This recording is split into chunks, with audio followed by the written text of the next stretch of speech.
लफंगा type का लड़का था। तो भाई साहब वो लड़का कोई काम धंधा तो करता नहीं था। धीरे धीरे लड़के की सारी प्रॉपर्टी बिक गई, उसके फादर गुजर गए।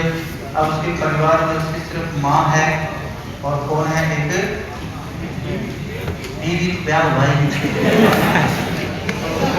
उसकी माँ और वो है, उसके सारे घर बार बिक गए और भाई साहब को खेत में जाकर रहने लगे। खेत में एक झोपड़ी बना ली और उस खेत में क्या रहे तो आराम से रहे।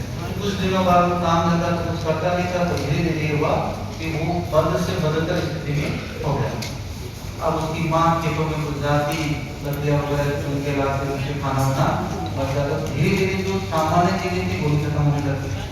तो एक दिन भाई होता है कि उसकी माँ भी उसका साथ छोड़ के चल गई। अब देखो, माँ एक ऐसा शब्द है कि इसकी पूरी दुनिया में कुछ भी कोई नहीं होता। माँ है तो सब कुछ है, ठीक है। तो बेचारा रो रहा है, बहुत बुरी हालत हो गई है, खाने में कुछ है नहीं, भूख लगी है उसको, पर फिर भी वो क्या कर रहा है, बेसुध हालत में पड़ा है। 2 दिन हो गए माँ की डेड बॉडी उसकी झोपड़ी में पड़ी हुई, लेकिन वो आलसी भी था और बहुत ज़्यादा पता नहीं था कि अंतिम संस्कार कैसे करते हैं। हालांकि ये हो गया कि डेड बॉडी का क्या होने लगी, सड़ने लगी।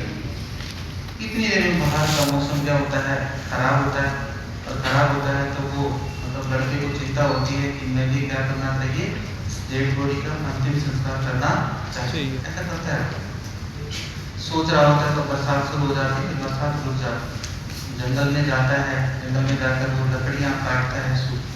तो जैसे भी अव्यवस्थित से एक कोने में क्या करता है, लकड़ी को जमाता है और अपनी माँ की डेड बॉडी को क्या करता है, वो उस पर रखता है। कहाँ पर, अर्थी पर, जो भी वो बना रखते हैं ना लकड़ी को ढांचा, वहाँ रखता है। और वहाँ रखने के बाद में वो रोने लग जाता है, उसकी माँ की याद आ जाती है, बहुत बुरी स्थिति में हो गया, आंसू आ रहे हैं, बेसुध हो गया। और अंत में वो सोचता है कि मुझे अभी क्रियाक्रम, जो भी क्रियाक्रम कर देना चाहिए। जैसे ही वो अपनी माँ की उस अस्थियों को, अर्थी को क्या होता है, आग लगाना शुरू, को अग्नि देना शुरू करता है, तब अचानक से उसकी माँ का एक हाथ ऐसे बाहर आ जाता है। तो बाहर आ जाता है तो देखता है कि उसकी माँ के हाथों में कुछ कड़े हैं चांदी के। तो हाथ में चांदी की कड़े देखे तो उसने पाँव की तरफ भी देखा, पाँव में भी चांदी की कड़े थे। तो उसने चांदी की कड़ों को क्या कर लिया, निकाल लिया, हाथ की कड़ों को निकाल लिया। उसने सोचा कि मेरे कुछ काम आ जाएंगे। अब इसके साथ ही उसके हाथ में देखता है, हाथ की अंगुली में भी क्या है, एक अंगूठी है, चांदी की या सोने की, तो कोई भी धातु की है, लेकिन उसके कुछ पैसे आ सकते हैं। उसने सोचा क्यों ना मैं इसको क्या करूँ, निकाल।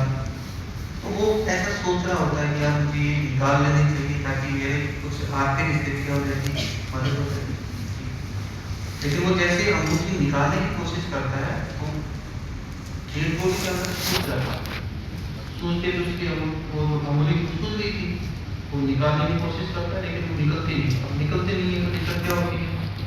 अब साइकोलॉजी में एक प्रवृत्ति होती है, इसको बोलते हैं पास्विक प्रवृत्ति। तो उसका पशु प्रवृत्ति वाला व्यवहार है, जागृत होता है।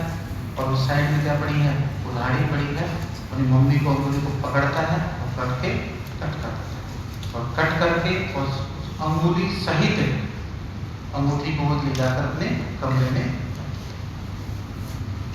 क्रियाक्रम किया, जो भी था अपने घर चला गया।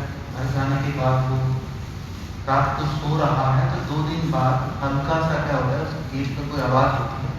आवाज़ होती है तो थोड़ा आशंकित हुआ कि कोई जानवर होगा, और उसके जैसे गेट खोला तो उसको कुछ दिखाई नहीं देता। उसने सोचा कोई जानवर होगा, वो सो जाता है।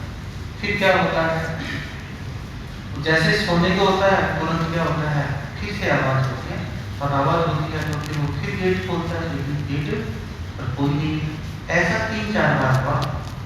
अब वो क्या होता है कि वो गेट के पास ही रुक जाता है, और गेट के पास रुकते ही जैसे आवाज होती है गेट खोला, गेट खोलते कोई व्हाइट कपड़ों में एक लेडीज दिखाई देती है। और वो लेडीज कहता है क्या चाहिए तुझे, ऐसे करके क्या चाहिए तुझे। तो वो लेडीज कहती है बेटा पानी पिलाते, बहुत प्यास लगी है, जोरों से प्यास लगी, तो पानी पिला सकता है क्या मुझे।